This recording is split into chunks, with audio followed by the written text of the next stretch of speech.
Khadija, la nostra amica di oggi. Ciao Monica, Khadija. Ciao. Se non ti ricordi bene il nome, Khadija me lo chiedi. Conto da 5 a 1. 5, 4, 3, 2, 1.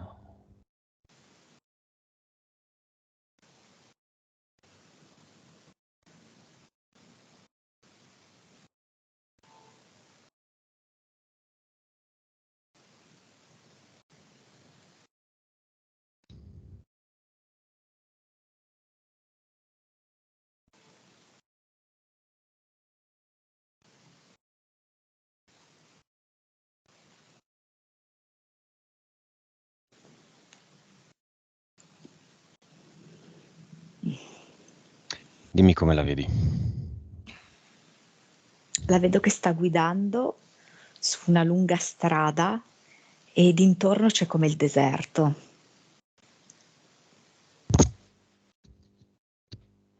Ti dà l'autorizzazione? Sì.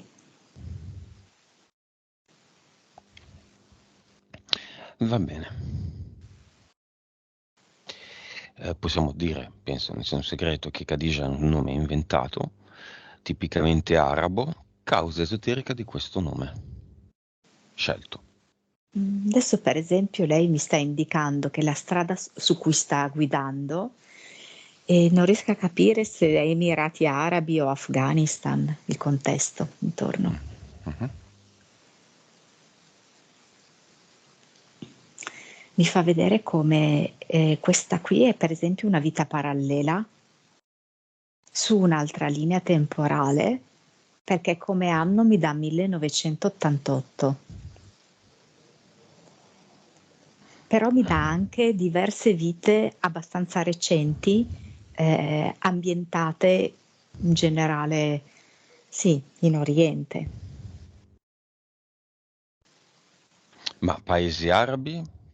Oriente di che tipo? Sì, perché mi dice tipo Giordania, mi dice anche.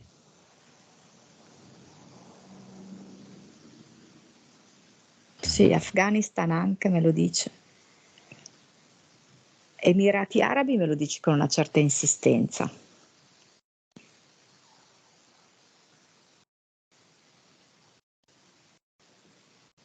Mi fa vedere anche Israele. Bene, vibrazione di Khadija. 12 miliardi. Consapevolezza. 153%. PS.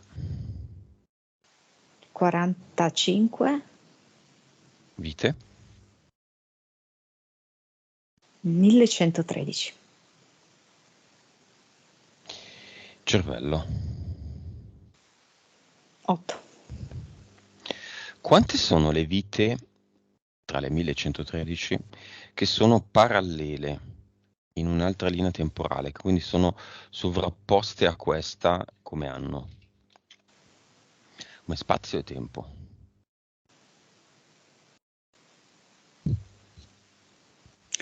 Ma allora dunque, nella mia visione le vite sono tutte parallele, non ce ne sono di precedenti di vite. Ce ne sono però alcune che hanno una maggiore interferenza, una maggiore incidenza. Mhm.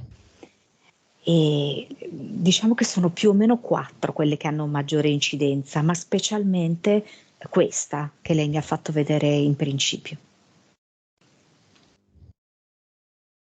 Quante altre? Mm, diciamo altre 3 più questa possono essere considerate parallele nel nostro modo di vedere, però poi effettivamente sono tutte contemporanee, Mhm. E sono tutte simultanee. in Oriente?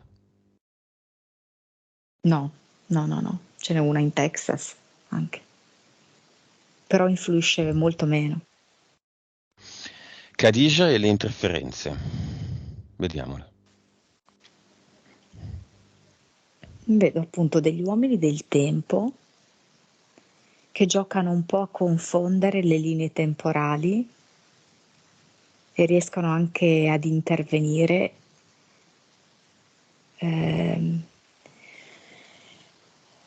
per creare, diciamo così, confusione in lei e nelle persone che sono legate a lei, anche perché chiaramente c'è un contratto comune, no? Hanno preso una decisione comune, no? Di interagire fra di loro. E quindi è come se li facessero continuamente rimbalzare da questa a quell'altra linea temporale. Perché vedo che i Poi? protagonisti di questa vita sono anche quelli di quell'altra. Oltre agli uomini del tempo c'è tipo una balena.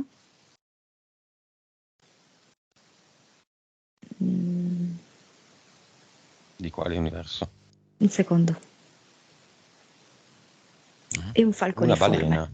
Una balena. Ah no, forse è Perché qui? un'orca, scusami, non è una balena, è un'orca. Adesso la vedo, è bianca e nera, è un'orca, giusto? Mhm. Orca. Perché si presenta in questo modo? Falle prendere a questa entità del secondo universo la forma originale. Sì, le piaceva un po' l'idea di mostrarmi questo bianco e nero, sai, un po' tipico del contrasto, tipo pavimento massonico, no? Mhm. E... Ma lo vedo tipo Lucifero, perché mi fa questo salto, diciamo così, fuori dal mare e lo vedo poi che nel momento in cui esce fuori dal mare ehm, spicca il volo, proprio come fosse Lucifero. Poi, EDL? E il falconiforme, sì, l'ho detto. E EDL? E 3. Dove sono? Dentro o fuori? Ce n'è uno dentro, all'altezza proprio cuore, petto, come se facesse una specie di ehm, azione come dentro e fuori, una sorta di zigzag, per cui entra dentro, dentro, dentro come se fosse nella ghiandola mammaria, dentro, dentro, dentro come se fosse il cuore, poi esce per un pezzo e rientra dentro l'altra ghiandola mammaria. Questo giro qua. Il sinistro? No, io lo vedo che lo fa per tutto il petto. Tutte e due. A volte entra Sì, dal sinistro e va al destro, a volte è il contrario. sì. Entità mentali.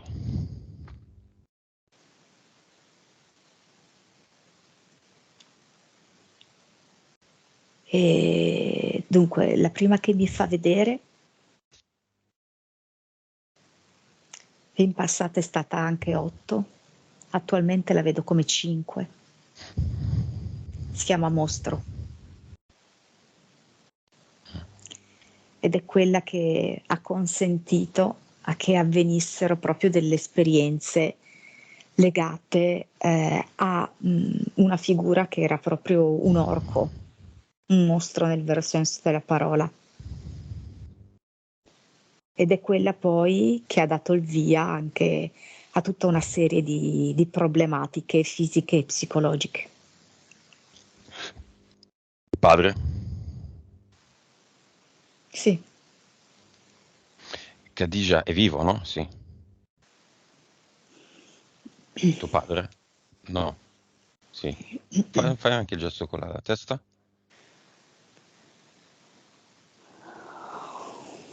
Non ho visto. Se è vivo? Sì. No. No, fai un gesto con la testa. No, è morto. Ok. Magari lo chiamiamo insieme alla madre, no? Tua madre. Ok. E poi, entità mentali? mi dà nudo e crudo. Ehm, allora, oltre a questo discorso qui, di vivere questa esperienza con questo mostro, come una serie di un'entità mentale che fa sì che lei viva con molta crudezza, senza in nessun modo indorare la pillola, le esperienze. E ha avuto quindi altre esperienze così, molto crude, molto schiette, molto forti. Mhm. Che livello? Questo è 3. Basta, o un'altra? Ce n'è una che me lo dice, me la chiama cultura, e vedo che è quella che le ha impedito di realizzarsi da questo punto di vista qui, perché io lei la vedo molto proiettata per la conoscenza, per lo studio anche della cultura, della storia dei paesi, delle lingue. Però questa entità mentale ha fatto sì che si autosabotasse un po' in questo ambito, e quindi che le impedisse, per esempio, di portare a termine i suoi studi superiori, universitari, intendo, superiori universitari. Mhm. Questa è Livello? la 4, questa. Ok, basta o ce n'è un'altra?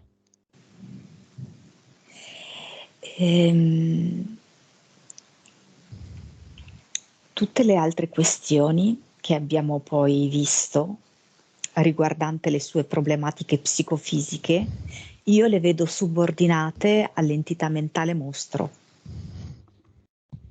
Non le vedo come a sé stanti, le vedo proprio come derivanti dall'entità mentale mostro. Va bene, impianti. Il primo che mi mostra è un impianto di tipo mentale ed è come una trivella è fatta.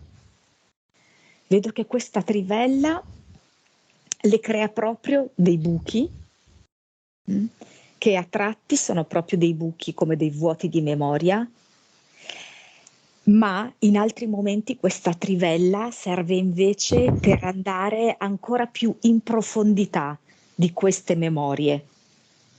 È paradossale, dal dimenticare tutto allo scendere proprio in profondità dentro questi ricordi, nell'aspetto ovviamente più angosciante, più mostruoso.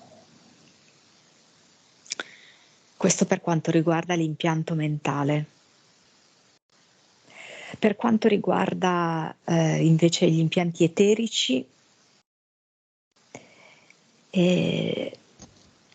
il percorso che fa l'EDL lo vedo anche proprio realizzato da un impianto eterico, ed è proprio come se fosse una sorta di serpentina inserita all'interno del suo petto.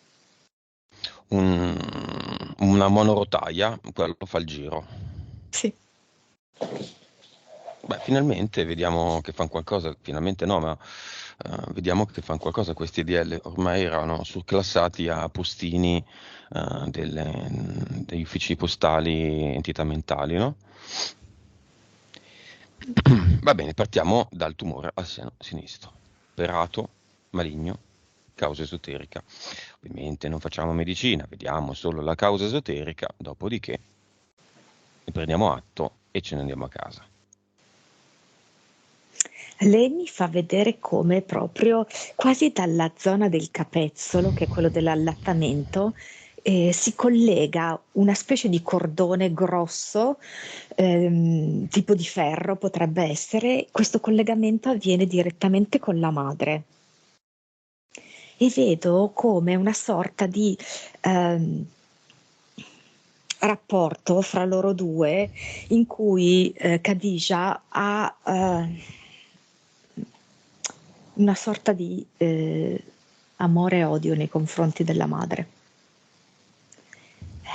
C'è da un lato l'amore che una figlia può provare per la madre, e anche la sensazione di empatia, perché hanno vissuto la stessa esperienza ok? Di vittime di un uomo crudele.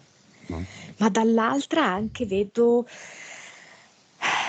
Mi hai più in lasciata qua. profondità, sì, hai permesso questo, hai fatto questa scelta di quest'uomo, hai acconsentito che avvenisse questo. Mi hai mollata a 17 anni, inconsciamente, chiaramente, è una specie di accusa. Sì, Da oltre ad sola avermi con... fatto vivere questa infanzia senza prendere delle decisioni diverse e oltretutto mi hai lasciata sola. E vedo come questo senso, diciamo così, ambivalente le abbia creato anche molti sensi di colpa poi quando la madre è morta. È proprio tutto un concatenarsi di emozioni. Quindi queste emozioni contrastanti io vedo che lei le ha praticamente sempre avute, in particolar modo dalla primissima adolescenza. Quindi già dopo gli 11-12 anni iniziavano proprio a crearsi queste emozioni contrastanti. Però con la morte della madre questo ha fatto sì che lei si sentisse in colpa per le cose che ha provato. E vedo proprio come il senso di colpa si sia concretizzato in un tumore effettivamente maligno. Tanto era veramente radicato eh, questo malessere emozionale legato alla madre, quindi non poteva che essere la zona del seno, no? Del nutrimento, del materno proprio.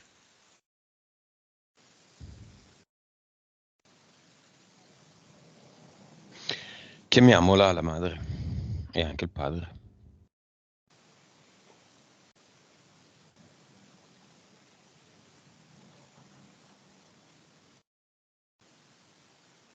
Si parla di loro che siano presenti.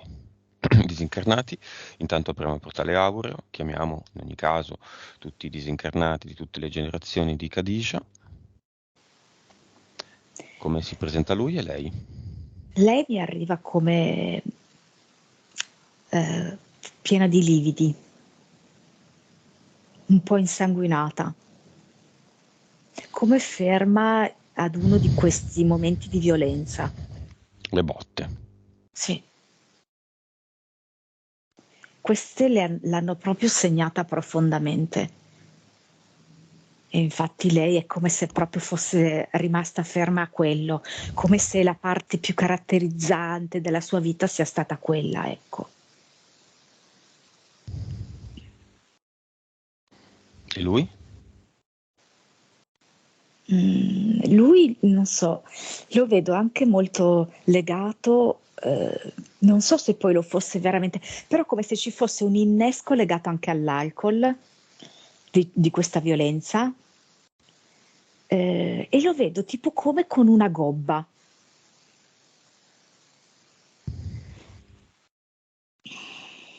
Solo che non mi si presenta con delle fattezze umane, ma mi si presenta come se fosse un androide.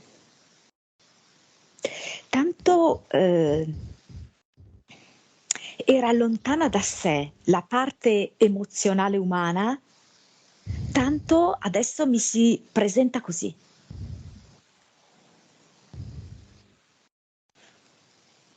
Con una testa neanche poi così definita, di cui non vedo il volto. È esattamente come se fosse un prototipo di robot. Ha una PS questo padre. Sai che io non gliela vedo. Ma... Raro caso di no PS.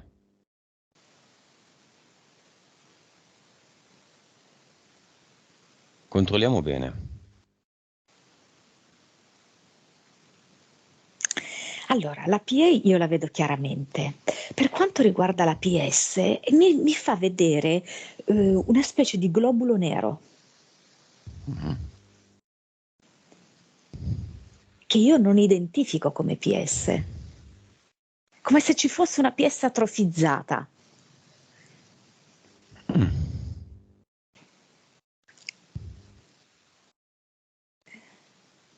Mettiamogli sopra questa PS atrofizzata una ad eternum.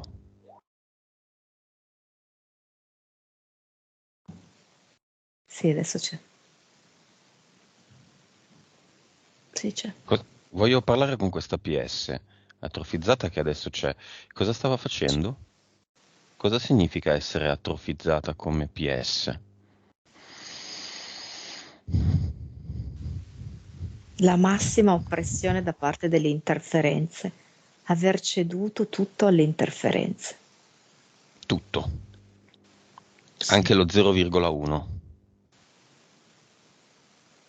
sì, mantenendo lo 0,0001.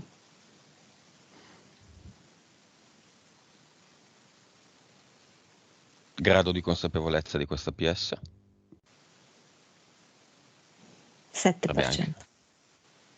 ok, molto basso. Hai imparato tanto?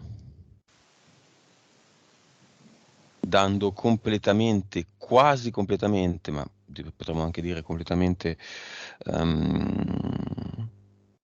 diritto d'azione a un programma.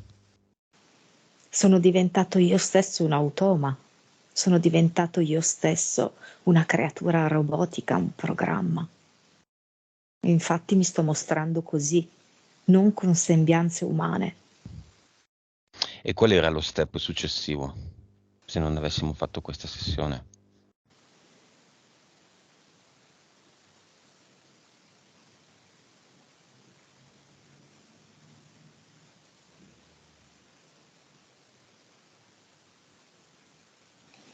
Mm.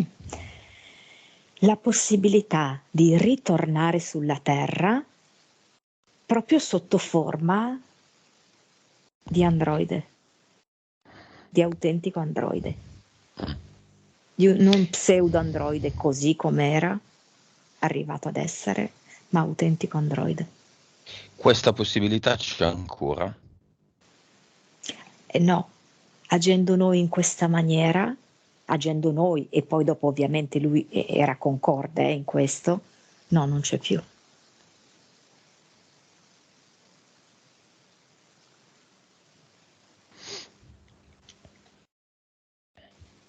Va bene, diamo questa informazione a tutti quelli come lui.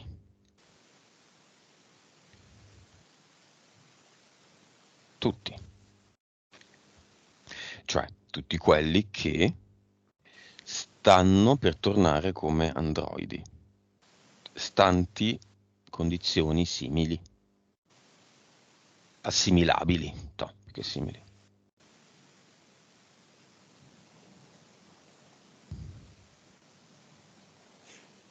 Qualcuno di loro mi risponde che è una liberazione questa, perché tornare come androide significa avere molti meno impicci.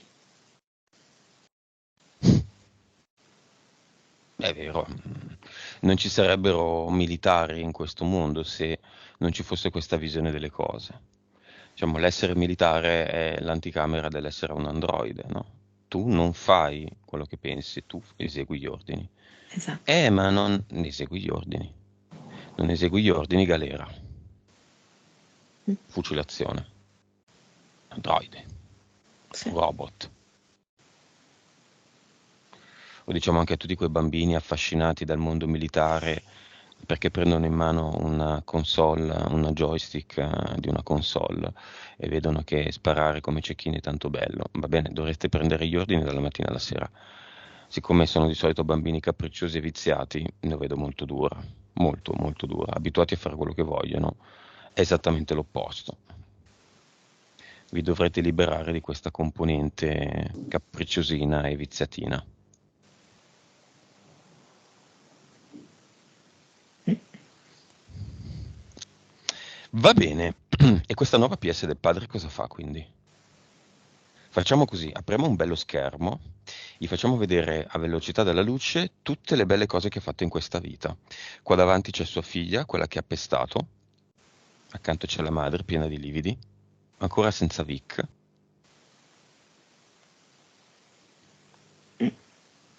Non mi par vero di poter aver fatto queste cose.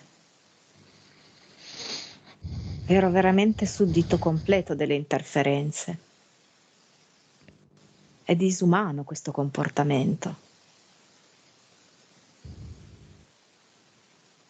Io non riuscirei a perdonarmi.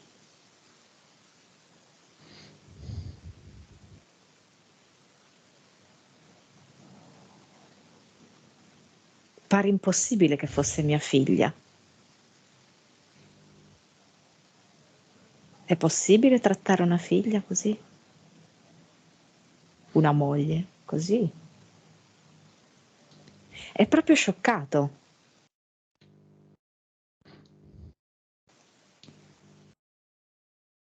Eppure l'ha voluto lui.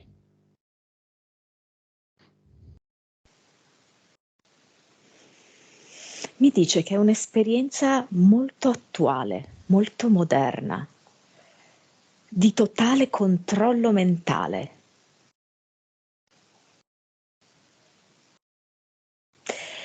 Ma sai che è come se mi spalancasse una porta sulle sostanze in generale, che possono essere la droga, che possono essere l'alcol, come vengono utilizzate dai poteri forti per ottenere il controllo mentale sulle persone.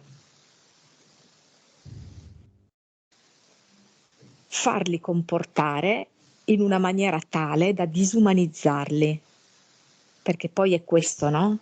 Il desiderio ultimo dei poteri forti, di Khadija disumanizzarci.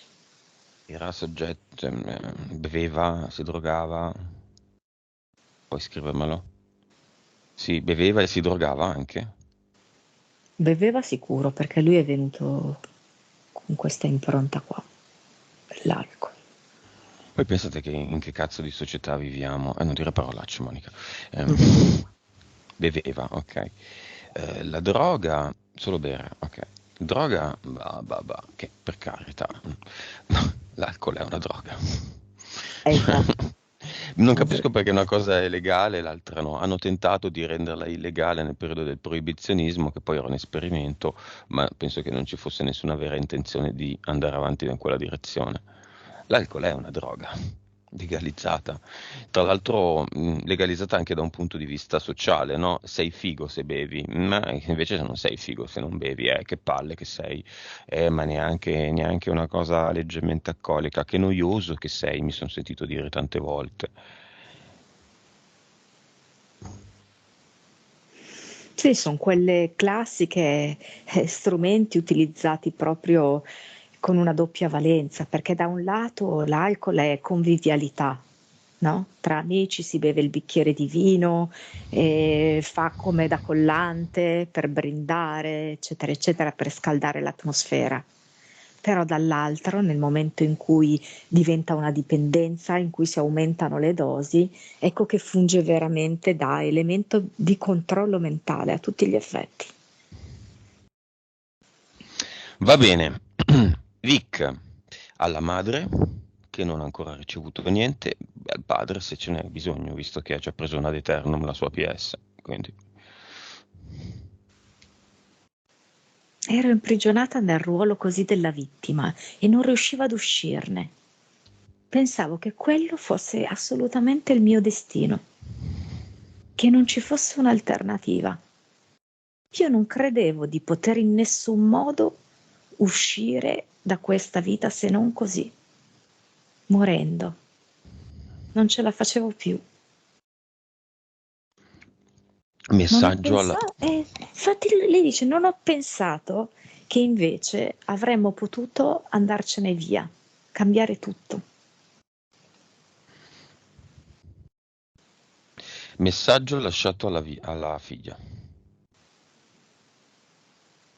Mi piacerebbe tornare indietro nel tempo e trattarti come una bambina, coprirti di attenzioni, anche di vizi, quelli che non hai potuto avere. Mi fa vedere così che la pettina e che le mette indosso dei bei vestiti. Eh, mi fa vedere un po' quasi l'opposto, che la mette sotto una campana di vetro. no? Quasi andando a compensare quella che poi è stata la loro effettiva vitaccia. Me la fa vedere, insiste molto sul fatto che i vestiti sono puliti. Vedi, non ci sono macchie di sangue. Poi mi fa vedere le braccine della bambina, mi fa vedere che sono completamente sane, mi fa vedere il suo viso, mi fa vedere il suo sorriso. Ecco, orgogliosa quasi di aver creato anche lei questa specie di linea parallela, un'alternativa di infanzia. E il mostro? È come se si fosse fatto da parte dicendomi, ok, in questa linea parallela potevamo fare che tu eri una ragazza madre. Come se quasi lui comunque non fosse in grado di fare il padre in ogni caso. Non poteva essere un padre diverso.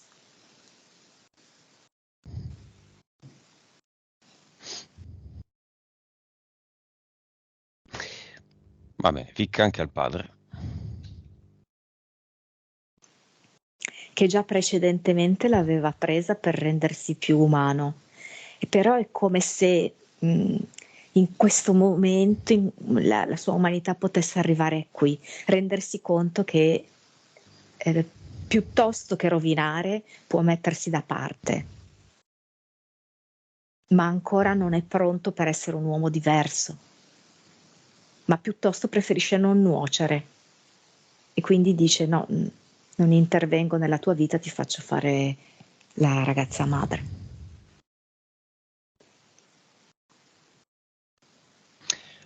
Va bene, li salutiamo, li mandiamo nel portale Aureo, mi dici quanti parenti sono accorsi. Ma vedo che lei deve aver viaggiato abbastanza nel mondo. Io non so se lei fosse anche abbastanza abituata ad andare, diciamo, in luoghi di culto che in qualche modo potessero essere legati ai cimiteri, eccetera, eccetera, no? Sì, Perché è sto come facendo di sì. se se li fosse portati, capito? Da tutti questi viaggi, perché vedo un numero esagerato e poi oltretutto di varie etnie, quindi non sono sicuramente della sua zona. Adesso mi dice 899.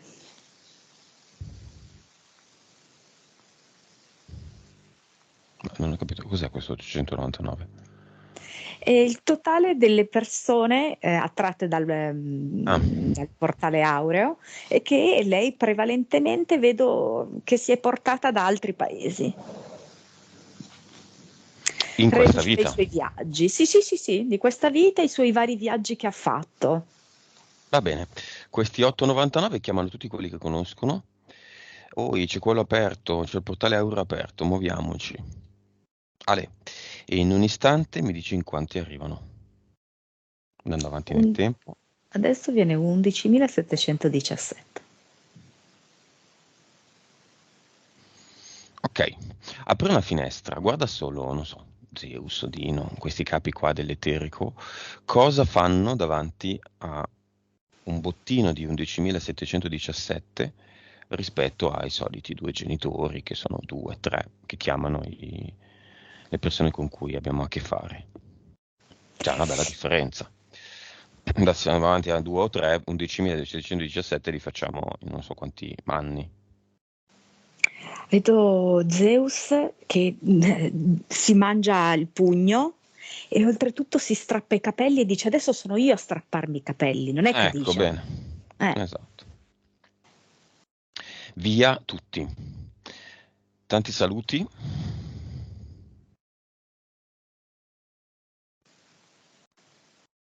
E chiudiamo il portale Aureo.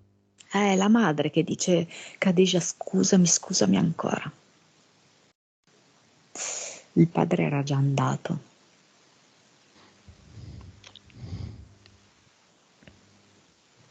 Gli lascia tipo una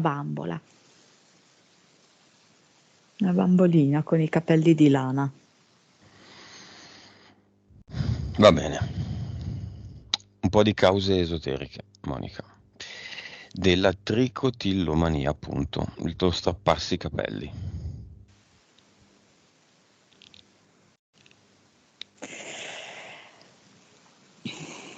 È proprio l'emblema della disperazione, cioè noi lo usiamo come modo di dire, Mi no? strappo i capelli. Sì, è quello che è un modo di dire qua diventa concreto, diventa letterale. È proprio anche questa trivella, hai capito, che agisce in testa, che crea questi buchi e qua diventano buchi nel senso quasi di alopecia, ok? Non dovuti ai capelli che si strappano, ma è anche proprio tanto questa entità mentale nudo e crudo, facendogli vivere in tutta la crudezza, la freddezza, questa esperienza, no? In tutta la drammaticità, ecco.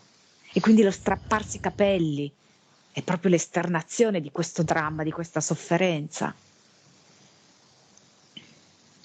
Ingrassare e dimagrire, problemi diciamo nell'alimentazione, le abbuffate. È proprio bulimia, viene fuori quasi conclamata, eh, perché è un modo ulteriore di fatto per non farla muovere. Nel momento in cui hai delle etichette, anche nel mondo, diciamo così, mh, medico e psicologico, hai delle etichette, quindi tu sei bulimica, è un modo per non farti muovere. E infatti, per esempio, lei ha questi impianti alle ginocchia, ma per assurdo la sua PS è talmente tanto forte che in qualche modo lei è riuscita a risolvere questa roba e anche attraverso i viaggi. I viaggi che sono il movimento, che non è rimanere incasellati in qualcosa, in una definizione che ti hanno dato. Questa è una prima lettura. Un'altra lettura proprio, e qui andiamo veramente sul tradizionale, perché è proprio il colmare un vuoto enorme. Mi fa vedere come dentro di sé lei avesse una totale voragine. Mi fa vedere proprio come questo impianto che avevamo visto a livello del petto creasse proprio come una specie di sprofondamento dello stomaco, dell'intestino, creasse una voragine, un vuoto da colmare con tutto questo cibo, con queste grandi abbuffate. Ovviamente per tutta la carenza che aveva fuori, è normale. Causa esoterica del ripresentarsi con una certa cadenza tutti questi problemi, quelli delle abbuffate, del peso e dello strapparsi i capelli. Lei li attribuisce ovviamente all'infanzia. Perché si ripresentano? Perché comunque il piano interferente è lì.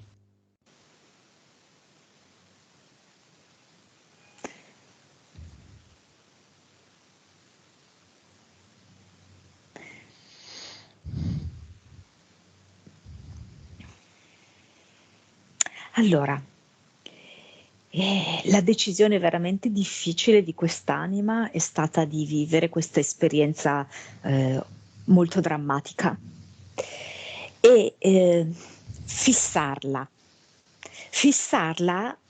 a volte non tanto attraverso i ricordi di cui lei ha perso traccia, ma fissarla attraverso questi sintomi. Quindi come se a prevalere rispetto ai ricordi siano questi chiari segni di malessere. Il fatto quindi di abbuffarsi, il fatto di strapparsi i capelli. Quindi non solo ancora più grave di quello che è un ricordo, che può essere un qualcosa di interiore, di non condiviso e di non visto dall'esterno. No, un qualcosa che tutti vedono, perché tutti vedono che ti stai abbuffando, perché tutti vedono che ti mancano i capelli, che c'è qualcosa che non va nel tuo comportamento.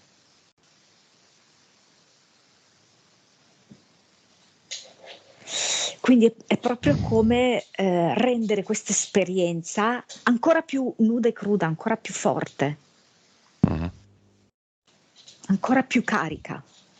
ancora più visibile agli altri e a te stessa. Perché lei si regala questa infanzia infelice, questo tipo di vita? E mi fa vedere molto incastrato appunto con questa vita parallela che mi aveva presentata agli inizi, no? Vediamola. Quindi lei stava guidando quest'auto. Lei si chiama? E non lo posso dire perché il suo nome. Il suo Vero? nome, sì. Ah, mhm. Con E si una chiama lettera come il suo nome diversa vero? iniziale, ma il suo nome vero. Ok, con la K, Esatto. come Khadija, però con la K di Khadija. Ok. Sì. Si ferma a fare benzina, ma è proprio, sai, uno di questi benzinai abbastanza improvvisati, no? Quasi spersi nel nulla, e c'è tipo un piccolo supermercato. Lì avviene tipo una rapina. La madre era la cassiera. Il padre, colui che aveva commesso la rapina, e lei fa da testimone.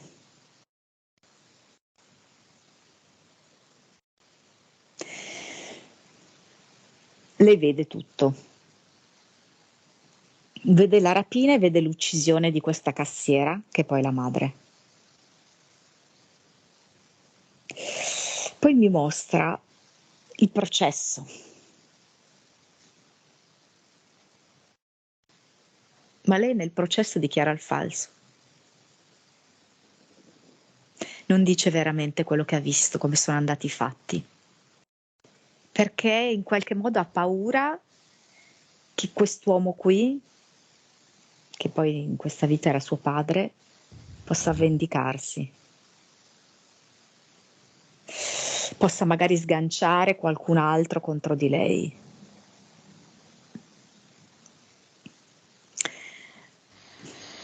Poi mi fa vedere proprio questi uomini del tempo che quasi giocano come se fossero due elastici, immaginati le vite, e questi due elastici ogni tanto li vanno ad annodare, poi li sciolgono, poi di nuovo su un altro punto li annodano. Come se tutti questi sentimenti di questa vita qui parallela si riversano poi in questa, si sono riversati in questa. Quindi come anche in un certo senso il senso di colpa di lei in quell'altra vita per non aver fatto la testimone vera diventi anche qua motivo di autoinfliggersi delle punizioni. E le punizioni sono queste, per esempio, lo strapparsi i capelli, l'abbuffarsi. Io non so se a volte può essere successa anche che si è voluta fare del male in altri modi. No, sembra di no. Mm. Magari Da già una bambina buffa, secondo me sì. Da bambina sì. ma tipo tagliarsi, mettersi in situazioni difficili, lì si scivola, io vado infatti scivolo. L'ha Sì, pensato però di sì, farla tipo, finire. sì, o tipo, sai quando, che ne so, ok, ti metti in una posizione, sei in ginocchio, no? Devi giocare, sei in ginocchio, spingere più forte le ginocchia a terra per farti più male. Mm. Queste cose un po' sottili. L'autopunizione, Sì, l'autolesionismo, che oggi poi va, sì. Non specialmente in, nelle sì, ragazzine, mi sì. dicono. Non il classico di inferirsi dei tagli, però tipo io mi pettino e lo faccio in maniera un po' violenta, capito? Quelle Mhm. azioni che potrebbero essere fatte in una certa maniera, fatte in maniera più caricata. Va bene, questa vita parallela sta vedendo questa sessione. Sì? Questa K la sta K. vedendo. Sì. Va bene, il resto l'abbiamo più o meno visto. Mettiamo però nel cinema tutte le vite parallele, chiaramente di Khadija, nonché la figlia attuale e il padre della figlia, cioè il suo compagno.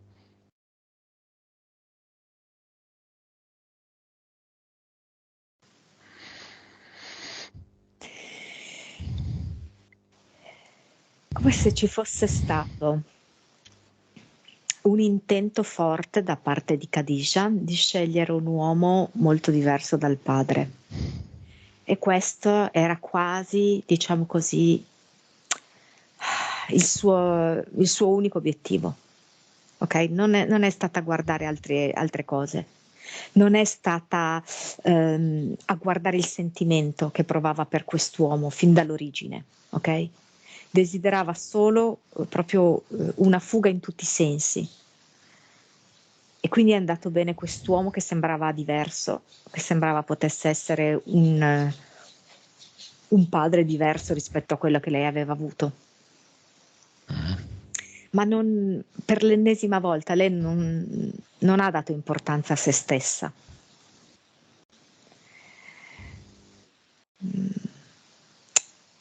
Non ha provato a sentire se c'era amore per quest'uomo, anche perché vedo che per molti anni il suo cuore dormiva proprio, cioè non era in grado di provare delle emozioni, dei sentimenti profondi.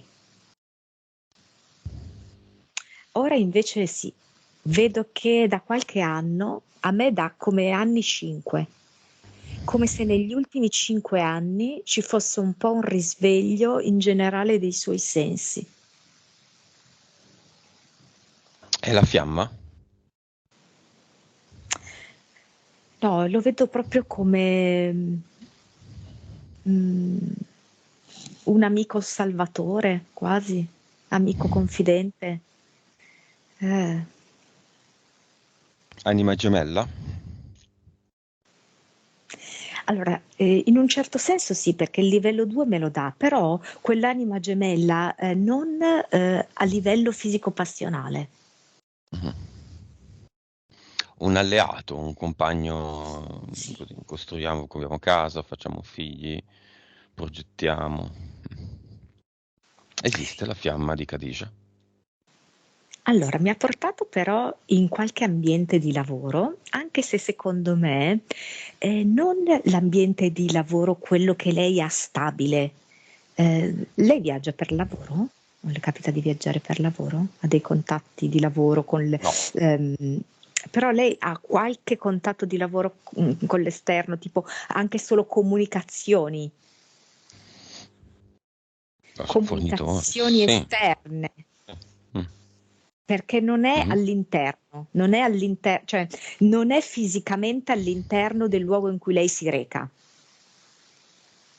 Cioè, è non ho all'esterno. capito. Esiste una fiamma ed è collegata al suo lavoro, diciamo. È collegata al suo lavoro, ma non è nel luogo in cui lei si reca quotidianamente, No, no, ho capito.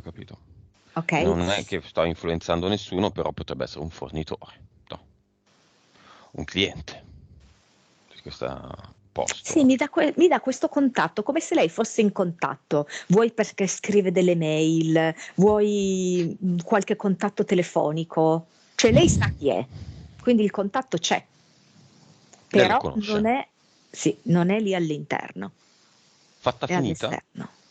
o grezza? Allora, la vedo ancora grezza perché è come se lui fosse in una sorta di fase di separazione e quindi lui non ancora del tutto disponibile perché sta proprio elaborando questa sua separazione.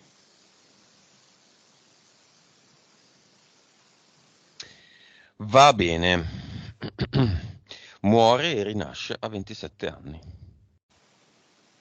Sì, tra l'altro, non so, mi ha fatto vedere tutta la serie di star che invece sono effettivamente morte a 27 anni, no? Come se fosse davvero una È vero. tappa. Mm. Fosse davvero una tappa decisa all'interno della Matrix, come se ci fosse proprio una specie di nodo. Quel nodo lì o lo sciogli e allora prosegui, oppure se quel nodo è diventato, qua me lo fa vedere tipo infuocato, allora ti bruci, cioè ti bruci e muori. Mi fa vedere che lei è stata in grado di scioglierlo questo nodo, anche se vedo che intorno a questo nodo c'era della cera. Quindi è stato veramente complesso, è stata veramente un atto di forza. Vedo che comunque la sua intelligenza l'ha salvata molto. Il fatto di essere una donna attratta anche dalle esperienze da vivere all'estero, dal voler conoscere altre culture, in qualche modo l'ha salvata. Perché era come se fosse, non so, come mi fa vedere come un braccio esterno che la tira. Ti faccio vedere che tu puoi uscire proprio, effettivamente, anche concretamente, da tutto questo. Cioè esistono proprio delle altre possibilità e te le faccio vedere in maniera manifesta, con altre culture, con altri luoghi, con altre lingue. Proprio a questa sua aspirazione del voler conoscere, sapere, visitare. Vedo che questa roba l'ha riscattata tantissimo. La PS ha creato questo gancio qui per poterla far risorgere, è vero, è stata proprio una risurrezione. Ottimo. Cosa vuole fare Khadija?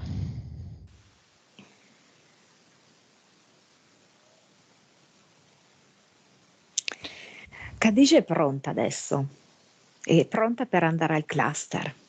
Beh, facciamo una cosa nuova, chiediamole di mettere in un sacco tutte le sue entità eteriche, l'entità mentale nudo e crudo e cultura, e in alto del sacco, quasi a uscire dal sacco, così che la veda bene tutto il tempo, l'entità mentale mostro. Con questo bel sacco in spalla se ne va al cluster. Sì, mi fa vedere una serie di candele consunte, quindi proprio dei mozziconi, diciamo così, no? Dei pezzetti di candela, e ce ne sono tante, infilzate su dei candelabri di peltro molto vecchi. Un ambiente molto lugubre, molto cupo.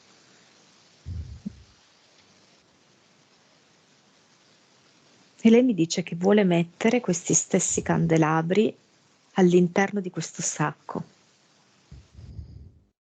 tutto insieme. Vedo che prima soffia per spegnerli,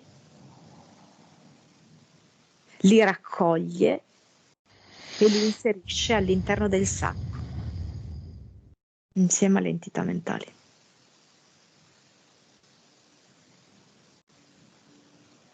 Lo chiude bene con più nodi. Questa volta vedo che lei dice la cera la metterei proprio bene su questo nodo, affinché non si riapra mai più questo fagotto. E vedo proprio che questo fagotto è veramente grosso, pesante. E vedo che chiama la figlia, o comunque la figlia viene, ed è fortissima la figlia. Ed insieme buttano il fagotto dentro al portale. E Kadisha chiude il portale, come se fosse me lo fa vedere tipo un forno a legna, sai? Un forno a legna in cui vuole andare proprio a bruciare tutto questo fagotto. E chiude proprio lo sportello di questo forno a legna. Quindi i contratti li hai visti così. Mm. Non ho capito la tua domanda, Khadija, scusami. Se avete vite passate in comune? La figlia? Con la figlia? Mm? Ah, se lei chiede se è una perla?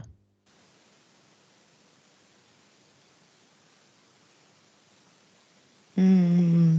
Allora, non mi dà che è una perla, però me la dà ehm, come dotata. Mi viene fuori la parola dotata. Come se potesse avere, per esempio, mi dice inclinazione per la musica.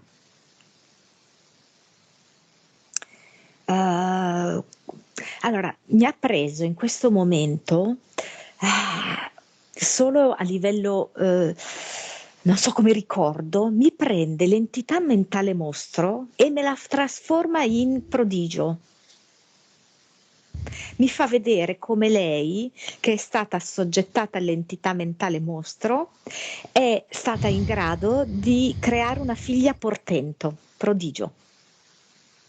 Però non me la dà come versione Perla, perché per noi Perla è quella che riesce subito, quasi istantaneamente ad allontanare tutte quante le interferenze, no? Così no, non me la dà così. Però me la dà molto intelligente, molto dotata, ecco. Però non con quella caratteristica di Perla. Va bene. I contratti li hai eliminati, no? Sì. Ok. Ad eternum. Vediamo come lo fa da sola. Io non so perché vedo questo pianoforte.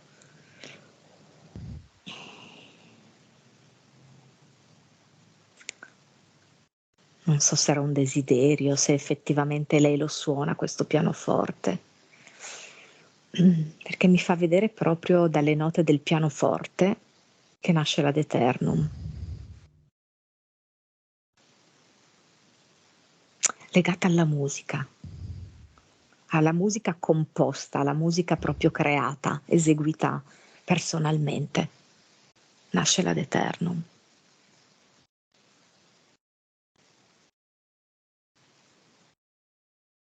È come se quando viene suonata questa musica si scioglie tutta la freddezza da cui Cadice è sempre stata contraddistinta. Questa anche rigidità, questo rigore, no? Anche nelle espressioni in volto, che è un modo per trattenere le emozioni, che è un modo per non far trapelare troppo, è un modo per difendersi, per creare uno scudo. E vedo proprio che suonando si scioglie tutto questo. Che le piace E la musica ma non suona. ma allora accadrà qualcosa però secondo me, perché proprio vedo, io lo vedo. Vabbè. Ad eternum fatto. Mm.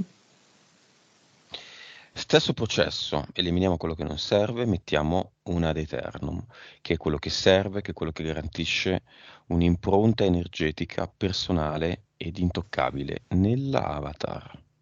O la figlia deve suonare pianoforte. Poi questa roba qui del pianoforte c'è, ed è molto forte. Pianoforte, forte. Allora,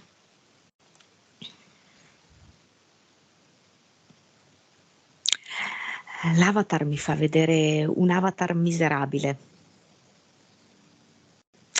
come un clochard, un mendicante, a indicarmi che lei è stata invece una mendicante d'amore, d'affetto.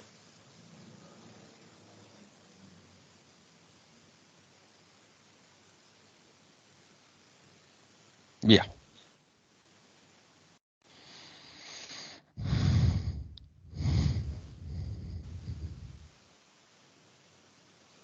Sì, assolutamente via. Finalmente riesco a vedere Kadisha che sorride.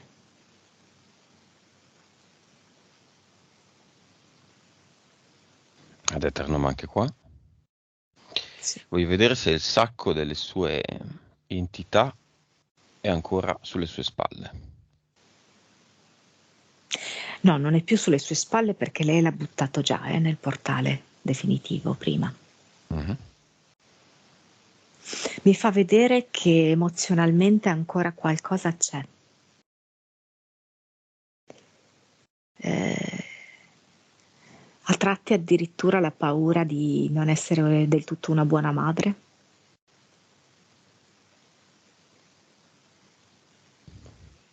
La paura di non riuscire a ricostruirsi un'alternativa di relazione. L'indecisione sul da farsi riguardo alla propria vita. Mantenerla così o trasformarla radicalmente.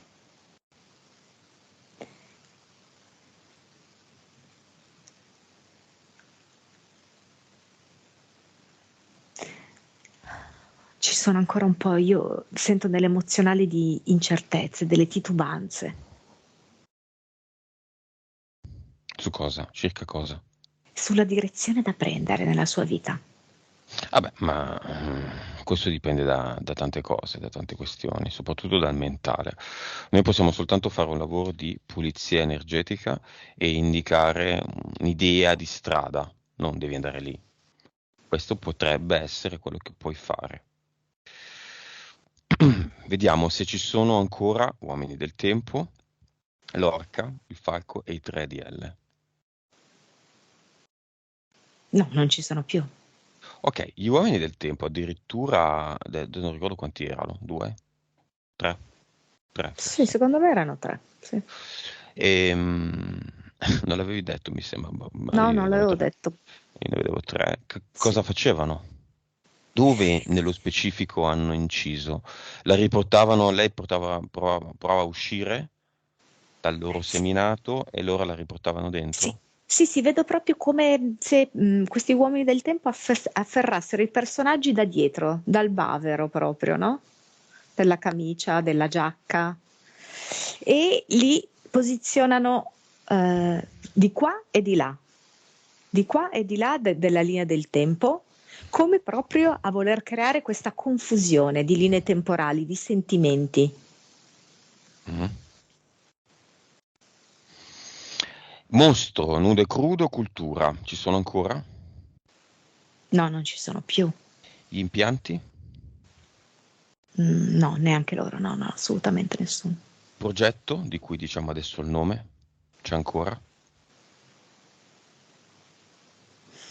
Era proprio molto molto ironico, io spesso lo vedo un titolo ironico.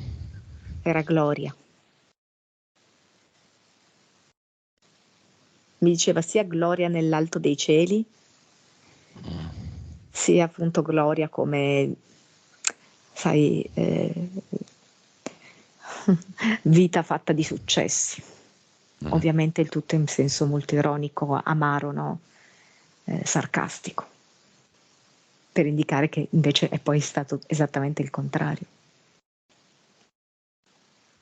Nuova frequenza di Khadija. 115 miliardi. Ok, 115. Mettiamo un ad eternum, 5 ad eternum, uno nel corpo fisico, corpo mentale, corpo emozionale, bello importante quello emozionale, Sì. corpo eterico e corpo subliminale.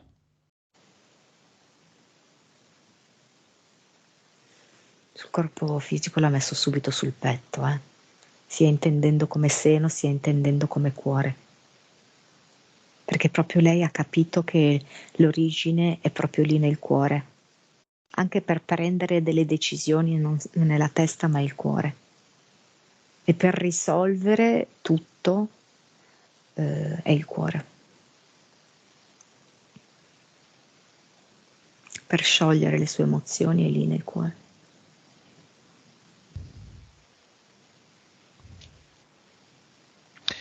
Nuova vibrazione dopo questo che abbiamo fatto. 240. Ok. Nuova consapevolezza.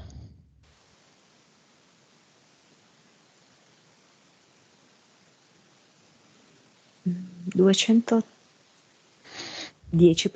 210, sì. Yes. 59. Vite. 612. Però, cervello. 9.4. Messaggio finale di Khadija a se stessa. Riprendi gli studi. Eh, avremo modo di approfondire in qualche modo gli studi che avevamo lasciato in maniera diversa, non necessariamente andando a conseguire un titolo di laurea, ma riprendendo gli studi. È importante perché ti attiva molta energia creativa. Continuiamo con i nostri viaggi, anzi, programmiamone subito uno nuovo.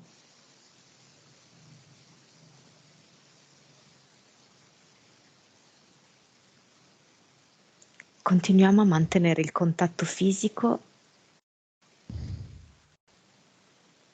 con nostra figlia.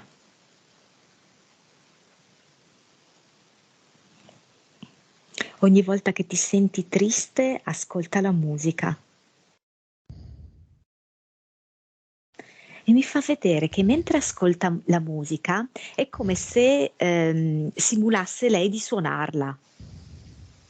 È come se questa roba fosse per lei terapeutica, perché lei è una persona che, come ci ha fatto vedere anche nel male e così nel bene, ha proprio bisogno di concretizzare, di rendere palpabili le sue emozioni, ok?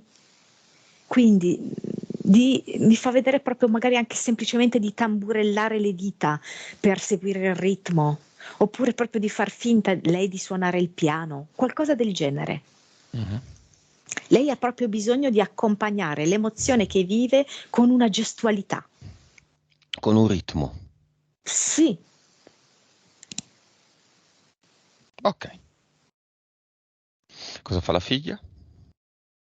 vedo che la stritola proprio in un abbraccio. È un abbraccio fortissimo, fusionale. Il compagno, marito, compagno, padre della figlia? No, lui ha seguito tutto. Vedo che sorride, però è rimasto seduto, non è intervenuto in questo abbraccio, ha fatto sì che l'abbraccio avvenisse solo fra loro due. La fiamma collega, tra virgolette. C'è, è nella sala, è un pochino in fondo perché attualmente si sta occupando di questa sua faccenda relazionale, diciamo, no? Però loro sono già percepiti. La vita che inizia con la K esiste ancora? Quella, una località sperduta?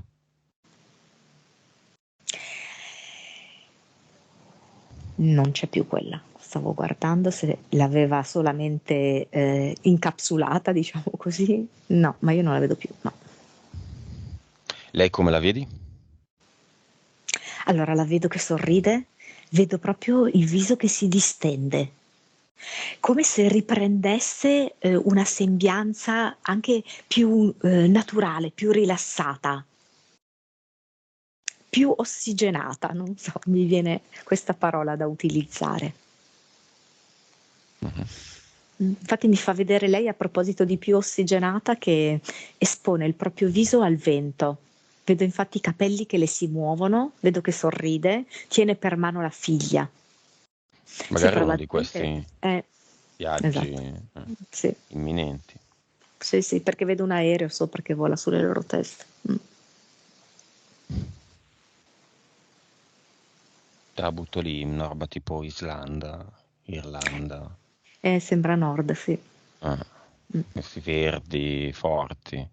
mm. Una canzone della Mannoia. Cielo di Irlanda, sì. Va bene, abbiamo finito Monica. Ti sei divertita? Sì, un po'. Brava Monica, disconnettiti da tutto e tutti.